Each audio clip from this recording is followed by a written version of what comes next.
Hi guys, welcome to Phonics. We know that English alphabet consists of 26 letters.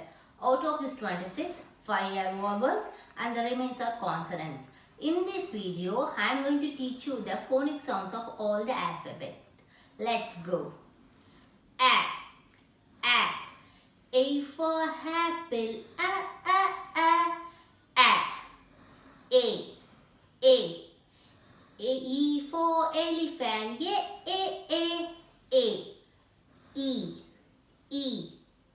I for ink, E.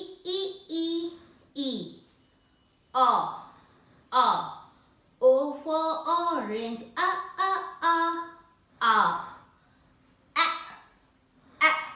U for umbrella, A. So guys, keep memorize this video by doing this simple action with me. Keep your hand like this. Come on. Say A,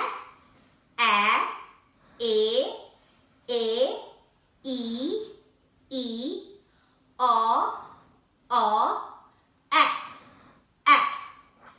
We will see about the consonant sounds in the next video. Thank you.